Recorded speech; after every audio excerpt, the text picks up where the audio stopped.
Hello दोस्तों, आज 10 अगस्त 2023 दिन गुरुवार का आज के मुख्य समाचार, बड़ी खबरें, देश और दुनिया का ताजा अपडेट लेकर हाजिर हो गए। तो आइए दोस्तों, बिना टाइम विलंब के शुरुआत करते हैं आज की पहली बड़ी खबर। मणिपुर में जो हुआ वो शर्मनाक, उस पर राजनीति करना और भी शर्मनाक। लोकसभा में विपक्ष के अविश्वास प्रस्ताव पर बुधवार को दूसरे दिन की बहस राहुल गांधी की स्पीच के साथ शुरू हुई। स्मृति ईरानी ने पलटवार किया। इसके बाद केंद्रीय गृह मंत्री अमित शाह ने अविश्वास प्रस्ताव पर जवाब दिया। मोदी सरकार की तमाम उपलब्धियां गिनाते हुए अमित शाह ने कहा कि विपक्ष को मोदी सरकार पर अविश्वास है, जनता को नहीं। जनता तो मोदी सरकार के साथ ही है। मणिपुर का जिक्र करते हुए अमित शाह ने कहा, मणिपुर पर सियासत शर्मनाक है। मणिपुर के सीएम को क्यों नहीं बदल रहे हैं? अमित शाह ने इसका भी जवाब दिया है। लोकसभा में अविश्वास प्रस्ताव के दौरान केंद्रीय गृह मंत्री अमित शाह ने मणिपुर मुद्दे पर चर्चा की और इस दौरान उन्होंने मणिपुर में हिंसा के कारणों और राज्य में स्थिति को नियंत्रित करने के लिए सरकार द्वारा उठाए गए कदमों पर भी विस्तृत जानकारी दी है। इसके अलावा अमित शाह ने यह भी बताया कि वे मणिपुर सीएम एन बीरेन सिंह को क्यों नहीं बदल रहे हैं। उन्होंने कहा कि जब कोई राज्य का मुख्यमंत्री सहयोग नहीं कर रहा हो तो उसे बदलना पड़ता है। ये सीएम केंद्र के साथ पूरा सहयोग कर रहे हैं, उन्हें बदलने की जरूरत नहीं है। बड़ी खबर है, ऑनलाइन गेमिंग पर 28% जीएसटी को कैबिनेट की मंजूरी मिल गई है और इसी सत्र में संसद में प्रस्ताव पेश किया जा सकता है। केंद्रीय मंत्रिमंडल ने ऑनलाइन गेमिंग, कैसीनो और हॉर्स रेसिंग क्लबों में दांव पर लगाई जाने वाली पूरी राशि पर 28% टैक्स लगाने के लिए जीएसटी कानूनों में बदलाव को बुधवार को मंजूरी दे दी है। आगे बढ़ते हैं, बड़ी खबर सरकारी कर्मचारियों से जुड़ी हुई है। केंद्रीय कर्मचारियों की सेवानिवृत्ति की उम्र में बदलाव का कोई भी प्रस्ताव नहीं। लोकसभा में सरकार ने यह स्पष्ट किया है। केंद्रीय मंत्री जितेंद्र सिंह ने लोकसभा में यह स्पष्ट किया कि सरकार के पास केंद्रीय कर्मचारी की सेवानिवृत्ति की उम्र में बदलाव को लेकर कोई प्रस्ताव नहीं है। इसके अलावा उन्होंने कहा कि केंद्र सरकार के कर्मचारियों की सेवानिवृत्ति की उम्र में बदलाव का कोई प्रस्ताव भी विचाराधीन नहीं है। यानी कई समय से जो अटकलें लगाई जा रही थी उन पर अब विराम लग चुका है। वहीं बड़ी खबर, आरबीआई से जुड़ा महत्वपूर्ण अपडेट, बैंक ग्राहकों की सेवा को बेहतर बनाने के लिए कदम उठेंगे। आरबीआई गवर्नर आज एमपीसी की बैठक में लिए गए फैसलों की घोषणा करेंगे। आपको बता दें, मंगलवार को देश में मुद्रास्फीति पर नियंत्रण रखने वाली नीति निर्धारक संस्था मौद्रिक नीति समिति यानी एमपीसी की 3 दिवसीय बैठक शुरू हुई थी और इस बैठक में जो महत्वपूर्ण निर्णय लिए गए उन निर्णयों की, फैसलों की आज आरबीआई के गवर्नर घोषणा करेंगे। गुरुवार को आज बैठक में किए गए फैसलों की घोषणा होगी। साथ ही अपडेट खबर, डिजिटल जीवन प्रमाण पत्र को बढ़ावा देने की तैयारी में केंद्र सरकार, 100 शहरों में मेगा कैंपेन शुरू किया जाएगा। केंद्र पेंशन भोगियों की ओर से डिजिटल जीवन प्रमाण पत्र जमा करने को बढ़ावा देने के लिए 1 नवंबर से मेगा कैंपेन शुरू करेगा। वहीं राजस्थान से जुड़ी खबर है, कर्मचारी संगठनों का केंद्र सरकार के खिलाफ प्रदर्शन। मजदूरों के लिए न्यूनतम सैलरी 26,000 और पेंशन 10,000 करने की मांग की जा रही है। केंद्रीय श्रमिक संगठन एचएमएस, इंटक, एटक, सीटू, राज सीटू के संयुक्त मोर्चे ने श्रमिकों की 14 सूत्रीय मांगों को लेकर केंद्र सरकार के खिलाफ विरोध प्रदर्शन किया। जयपुर के शहीद स्मारक स्थित धरने पर बैठे इन संगठनों ने मजदूरों के लिए केंद्र सरकार से न्यूनतम सैलरी और पेंशन देने की मांग की है। वहीं दोस्तों, गवर्नमेंट जॉब यानी सरकारी नौकरी से जुड़ा एक बड़ा अपडेट आया। रेलवे में 2,40,000 से ज्यादा पदों पर भर्ती होगी। रेलवे विभाग ने भी हाल ही में आरपीएफ में 9,739 कांस्टेबल और सब इंस्पेक्टर, साथ ही 27,019 सहायक लोको पायलट और टेक्नीशियन ग्रेड पद, 62,907 ग्रुप डी पद और 9,500 आरपीएफ भर्ती रिक्तियों और इसके अलावा 798 आरपीएफ रिक्तियों की भर्ती के लिए अधिसूचना जारी की है। एएनआई ने भी ट्वीट किया, आप देख सकते हैं। 2,48,895 vacancies in all zone of railway in group C post. इसके अलावा ए, बी और सी के भी आप पोस्ट देख सकते हैं। चलिए अपडेट खबर आ रही है। यूट्यूब के भारत में 15 साल पूरे हुए हैं। कंटेंट क्रिएटर्स की जरूरतें पूरी करने के लिए आर्टिफिशियल इंटेलिजेंस पर कंपनी का फोकस है। यूट्यूब के भारत में 15 साल पूरे हो गए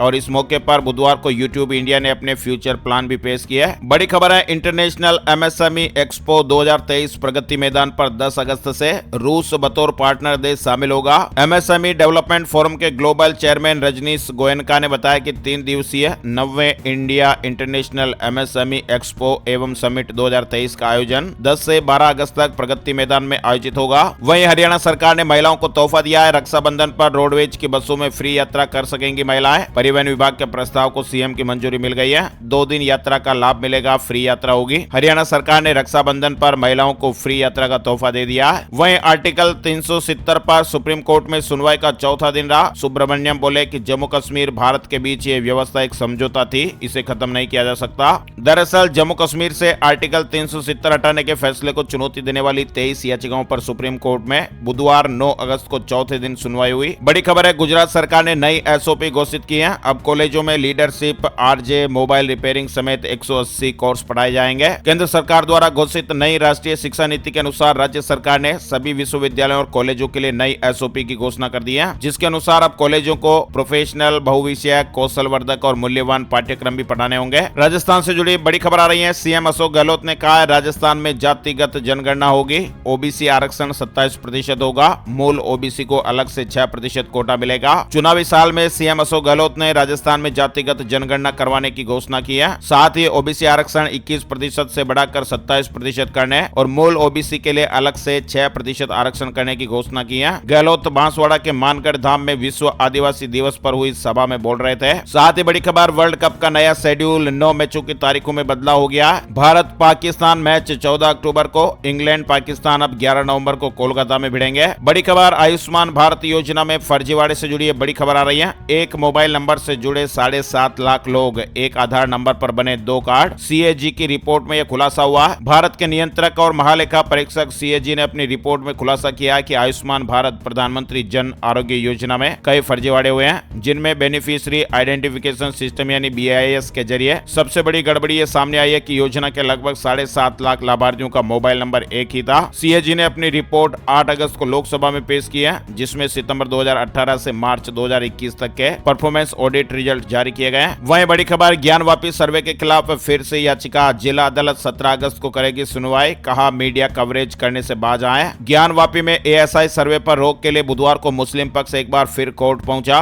मुस्लिम पक्ष ने जिला कोर्ट में सर्वे रोकने के लिए याचिका दाखिल की है। इसमें 5 तकनीकी पॉइंट्स को आधार बनाते हुए सर्वे पर रोक लगाने की मांग की गई है। कोर्ट ने याचिका स्वीकार कर ली है, साथ ही सुनवाई के लिए 17 अगस्त की तारीख दी है। मुस्लिम पक्ष का कहना है कि सर्वे में कई खामियां हैं। सबसे बड़ी बात यह है कि बिना फीस दिए ही सर्वे हो रहा है, ये मानक के विपरीत है। उन्होंने कहा कि नियमों का अनुपालन करने के बाद ही सर्वे हो, तब तक इसे रोका जाए। वहीं हिंदू पक्ष ने कहा कि हम लिखित में जवाब देंगे, इसके लिए कुछ समय चाहिए। फिलहाल कोर्ट ने सर्वे पर रोक नहीं लगाई है। हिंदू पक्ष को जवाब दाखिल करने के लिए 17 अगस्त तक का समय दिया गया और तब तक सर्वे यूं ही चलता रहेगा। बड़ी खबर है, पाकिस्तान से जेल में घबरा रहे इमरान खान, वकीलों से कहा मुझे जेल से बाहर निकालो, दिन में कीड़े और रात में मच्छर परेशान करते हैं। करप्शन केस में 3 साल की सजा काट रहे पाकिस्तान के पूर्व प्रधानमंत्री इमरान खान ने बुधवार को अपने वकीलों से मुलाकात की। इमरान खान ने लीगल टीम से कहा कि आप मुझे जल्द से जल्द यहां से निकालिए, यहां सी ग्रेड फैसिलिटीज भी नहीं है। वहीं सेबी से जुड़ी बड़ी खबर, राहत की खबर है, आईपीओ में निवेश करने वाले निवेशकों को सेबी ने बड़ी राहत दी है। क्लोजिंग के 3 दिनों बाद ही अब आईपीओ लिस्ट हो जाएगा। यानी इस नियम का फायदा सबसे बड़ा ये होगा कि निवेशकों को उनका पैसा जल्द रिफंड मिल जाएगा। वहीं चाइना से जुड़ी बड़ी खबर, चीन में महंगाई में गिरावट से दुनिया में खलबली मची हुई है। यानी जिस बात का डर था वही हुआ, चीन की इकोनॉमी जुलाई में डिफ्लेशन में चली गई है। इससे पूरी दुनिया में चिंता की लहर दौड़ गई है। 2 साल में पहली बार चीन में डिफ्लेशन आया है। चीन की इकोनॉमी साथ ही कई दूसरी तरह की चुनौतियों से भी जूझ रही है और इसका भारत समेत पूरी दुनिया में व्यापक असर हो सकता है। बड़ी खबर, पाकिस्तान की संसद 3 दिन पहले ही भंग, पीएम शहबाज की सलाह पर राष्ट्रपति अलवी ने फैसला लिया। दरअसल पाकिस्तान में नियम है कि यदि नेशनल असेंबली अपना कार्यकाल पूरा करती है तो चुनाव आयोग को 2 महीने के अंदर देश में नए चुनाव कराने होंगे। यदि असेंबली कार्यकाल पूरा किए हुए बिना ही भंग कर दी जाती है तो आयोग के सामने 90 दिन में चुनाव कराने की बाध्यता होती है, यानी उसे 30 दिन और मिल जाते हैं। फिलहाल पाकिस्तान की संसद यानी वहां की जो नेशनल असेंबली है वो 5 साल का कार्यकाल पूरा होने से 3 दिन पहले ही भंग हो गई। बड़ी खबर है, दिल्ली वालों के लिए गुड न्यूज, इलेक्ट्रिक व्हीकल पर छूट मिलती रहेगी। 7 अगस्त 2023 को योजना का ड्राफ्ट कैबिनेट में पेश किया गया। योजना को फिर से आगे बढ़ाने के लिए ड्राफ्ट पेश हुआ। अमेरिका में तूफान से 5 करोड़ लोग प्रभावित हो गए, 10 लाख घरों की बत्ती गुल हो गई, हजारों उड़ानें भी रद्द हो गई। पूर्वी अमेरिका में बारिश, ओलावृष्टि और बिजली गिरने के साथ साथ आई भीषण आंधी ने कुछ लोगों की जानें भी ले ली। अमेरिका का पूर्वी इलाका भारी तूफान और बवंडर से जनजीवन अस्त व्यस्त देखा गया। आईफोन 15 सीरीज की लॉन्चिंग तारीख को लेकर खुलासा हुआ है। बताया जा रहा है कि 15 सितंबर को नए आईफोन पेश हो सकते हैं। वहीं केरल का नाम जल्दी बदलकर केरलम किया जाएगा। इसके लिए केरल विधानसभा में सर्वसम्मति से प्रस्ताव पारित किया गया है। देश भर के 16 करोड़ किसानों पर 21 लाख करोड़ का लोन है। इतने लाख का कर्जदार है हर किसान। यानी मौजूदा समय में देश के सभी तरह के बैंकों का करीब 16 करोड़ किसानों पर 21 लाख करोड़ रुपए का कर्ज है और इन 16 करोड़ किसानों पर इस कर्ज को बराबर में बांट दिया जाए तो प्रति किसान जो कर्ज है वो 1,35,000 रुपए आ रहा है। साथ ही हिमाचल प्रदेश से जुड़ी बड़ी खबर, लाहौल स्पीति में भूकंप आया, रिक्टर पैमाने पर 3.4 तीव्रता मापी गई। बुधवार रात 11:20 पर यह भूकंप आया। साथ ही अपडेट खबर, सीमा हैदर और सचिन की प्रेम कहानी पर फिल्म का पोस्टर लॉन्च हो गया।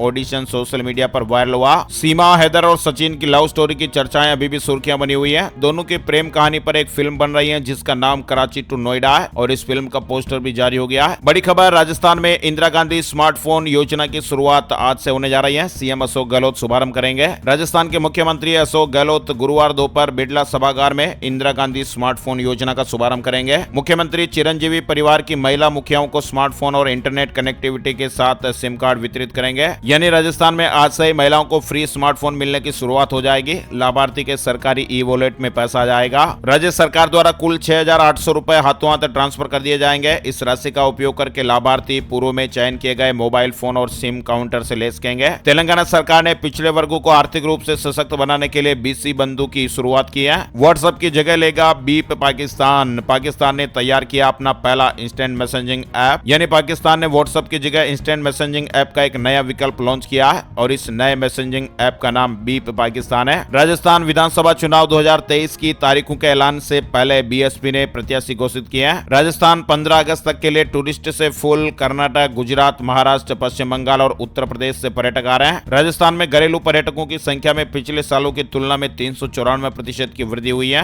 आलम यह है कि जयपुर, उदयपुर और माउंट आबू सहित अन्य पर्यटक स्थलों पर केवल एडवांस बुकिंग करवाने वालों को ही जगह मिल सकेगी। अधिकांश जगहों पर पहले से ही प्री बुकिंग हो चुकी है। राजस्थान में सफाई कर्मचारी भर्ती के लिए आए 10 लाख से ज्यादा आवेदन। राजस्थान में 13,184 पदों पर होने जा रही सफाई कर्मचारियों की भर्ती के लिए अब तक 10 लाख से ज्यादा उम्मीदवारों ने आवेदन किया है। 5G पॉलिसी लॉन्च करने वाला दूसरा प्रदेश बना मध्य प्रदेश। इंदौर में लॉन्च हुई 5G पॉलिसी। मंत्री जी ने कहा कि 2 साल के अंदर पूरे प्रदेश में होगा 5G नेटवर्क उपलब्ध। 1 अक्टूबर 2022 को आईएमसी में प्रधानमंत्री नरेंद्र मोदी ने 5G नेटवर्क लॉन्च किया था, जिसको विस्तार देने के लिए मध्य प्रदेश सरकार ने अपनी 5G पॉलिसी को मंगलवार को लॉन्च कर दिया। और यह पॉलिसी लॉन्च करने के साथ ही प्रदेश देश का ऐसा दूसरा शहर बन गया है जिसने यह पॉलिसी लॉन्च किया। मध्य प्रदेश मानसून अपडेट भी आ रहा। भोपाल में बूंदाबांदी देखने को मिली। पूरे मध्य प्रदेश में तेज बारिश के फिलहाल आसार नहीं है। 5 दिन तक मौसम थोड़ा बहुत ऐसा ही रहेगा। ठीक ठाक बारिश हो सकती है, लेकिन कहीं भी तेज बारिश होने का अनुमान नहीं है। बूंदाबांदी होती रहेगी। वही बड़ी खबर, हरियाणा के 7 शहरों में मौसम बिगड़ सकता है। 40 किलोमीटर स्पीड से हवाएं चल सकती हैं। हल्की से मध्यम बारिश की संभावना है। मानसून फिर से एक्टिव होगा। राजस्थान में भी मानसून कमजोर पड़ा है। अगस्त के पहले 8 दिनों में 10 mm भी बारिश नहीं हुई है। राजस्थान में मानसून अब कमजोर पड़ गया है। मौसम विभाग ने अनुमान जताया कि 15 अगस्त तक तेज बारिश के कोई आसार नहीं है। मौसम विशेषज्ञों ने कहा कि 15 अगस्त के बाद कोई सिस्टम बनता तो उससे मानसून एक्टिव हो सकता है और फिर अच्छी बारिश की स्थितियां बन सकती हैं। राजस्थान से जुड़ा अपडेट है। 3 दिन में बिजली कनेक्शन देगा Ajmer discom. Toll free number पर कॉल करना होगा। वहीं उत्तराखंड में सशक्त भू कानून लागू होगा। पुष्कर सिंह धामी ने कहा कि हम इसके लिए प्रतिबद्ध हैं। जल्दी कैबिनेट बैठक में इस प्रस्ताव को रखा जाएगा। ईडी ने बड़ी कार्रवाई की है। अनिल सलगांवकर की 5,718 करोड़ रुपए की संपत्ति जब्त की है। ईडी की जांच में यह पता चला कि दिवंगत अनिल सालगांवकर के पास गोवा और कर्नाटक में लोहा अयस्क खदानें थी। इन खदानों से उत्पादित लोहा अयस्कों का उनके भारतीय कंपनियों के माध्यम से चोरी छिपे निर्यात किया जा रहा था। वहीं जोशीमठ के बाद अब कुड़ी में धस रही जमीन, दरक रही नींव। जोशीमठ की तरह हिमाचल प्रदेश के कुड़ी गांव की भी जमीन धस रही है। हालात इतने बदतर हो गए कि राज्य सरकार ने गांव वालों को दूसरी जगह पर शिफ्ट करने के निर्देश दिए हैं। उत्तर प्रदेश से जुड़ी बड़ी खबर आ रही है। सीएम फेलो की सेवा अवधि पूरी होने के बाद भविष्य में होने वाली सरकारी सेवाओं में इन युवाओं को वरीयता दी जाए। उन्हें आयु सीमा में छूट और अनुभव के लिए भारांक दिए जाने चाहिए। मुख्यमंत्री जी ने इस तरह के निर्देश दिए हैं। वहीं चंडीगढ़ में आज कैब चालकों की हड़ताल। लोगों को परेशानी का सामना करना पड़ सकता है। पंजाब से जुड़ी खबर, सरकार इसी हफ्ते बंद करेगी अपात्रों की बुढ़ापा पेंशन। सभी का रिकॉर्ड खंगाला जा रहा है। इसके अलावा हरियाणा से जुड़ी बड़ी खबर आ रही है। ग्रुप सी की मुख्य परीक्षा में 41 सवाल रिपीट होने का मामला गर्माता जा रहा है। इस मुद्दे पर मुख्यमंत्री मनोहर लाल खट्टर ने हरियाणा कर्मचारी चयन आयोग के चेयरमैन समेत अधिकारियों के साथ आपात बैठक की है। छत्तीसगढ़ क्रेडाई स्टेट कॉन्फ्रेंस 21 तारीख को देश भर के विशेषज्ञ शामिल होंगे। सीएम भूपेश बघेल का सम्मान भी होगा। वहीं चोरी हुए मोबाइल फोन ढूंढने में तेलंगाना देश में अव्वल रहा है। CEIR वेबसाइट की मदद से बरामदगी की गई है। म्यूचुअल फंड निवेशकों को काफी ज्यादा रास आ रहा है। जुलाई में रिकॉर्ड 15,245 करोड़ रुपए की SIP हुई है। बिहार बोर्ड से जुड़ा अपडेट है। मैट्रिक रजिस्ट्रेशन में 13 अगस्त तक आप सुधार कर सकते हैं। वहीं गंजेपन की समस्या से परेशान लोगों के लिए गुड न्यूज आई है। अब आसानी से बाल उगा सकेंगे। अखिल भारतीय आयुर्विज्ञान संस्थान रायबरेली में PRP यानी कि प्लेटलेट रिच प्लाज्मा ट्रीटमेंट शुरू हो गया है, जिससे अब गंजेपन से जूझ रहे लोगों के सिर पर आसानी से बाल उग सकेंगे। इसमें कोई खतरा भी नहीं है। वहीं डॉग लवर्स के लिए गुड न्यूज आई है। अब कुत्ते बिल्लियों का भी इंश्योरेंस करवा पाएंगे। बीमार होने या गुम होने पर बीमा क्लेम मिलेगा। बजाज एलायंस जनरल इंश्योरेंस ने पालतू जानवरों के लिए पैट इंश्योरेंस पॉलिसी जारी की है। अब बात कर लेते हैं दोस्तों सोने चांदी के भाव। Gold price today, silver price today. आज के सोने चांदी के भाव किस तरह से अपडेट है। सोना 59,247 रुपए प्रति 10 ग्राम पर। वहीं चांदी 70,527 ₹27 प्रति किलोग्राम पर रही है। IBJ की ऑफिशियल वेबसाइट पर आप डिटेल जानकारी देख सकते हैं। अब बात कर लेते हैं दोस्तों वेदर न्यूज एंड एनालिसिस में संपूर्ण भारत का आज 10 अगस्त 2023 का मौसम पूर्वानुमान। मौसम की जानकारी का ताजा अपडेट आ गया है। स्काईमेट वेदर अपडेट के मुताबिक अगले 24 घंटों के दौरान पूर्वी उत्तर प्रदेश, बिहार, असम के कुछ इलाके, अरुणाचल प्रदेश में हल्की से मध्यम बारिश के साथ ही कुछ स्थानों पर भारी बारिश हो सकती है। उत्तराखंड में हल्की से मध्यम श्रेणी के साथ 1 या 2 स्थानों पर भारी बरसात हो सकती है। बिहार के शेष इलाके, गंगेय पश्चिम बंगाल, झारखंड, उड़ीसा के कुछ इलाके, तेलंगाना, कोंकण और गोवा, तटीय कर्नाटक, अंडमान और निकोबार द्वीप समूह और लक्षद्वीप में हल्की से मध्यम बारिश होने का अनुमान है। वहीं दक्षिणी मध्य प्रदेश, गुजरात, विदर्भ, तेलंगाना, आंध्र प्रदेश, कर्नाटक, तमिलनाडु, पंजाब, जम्मू कश्मीर और हिमाचल प्रदेश में हल्की बारिश देखने को मिल सकती है। आज के मुख्य समाचार अपडेट में फिलहाल बस इतनी खबरें। अगर आपको हमारा ये प्रयास अच्छा लगा तो प्लीज वीडियो को लाइक और शेयर जरूर कर दीजिएगा। फेसबुक और व्हाट्सएप पर ज्यादा से ज्यादा इस वीडियो को आप शेयर कर दीजिएगा। Thank you, take care, goodbye, जय हिंद, जय भारत, वंदे मातरम।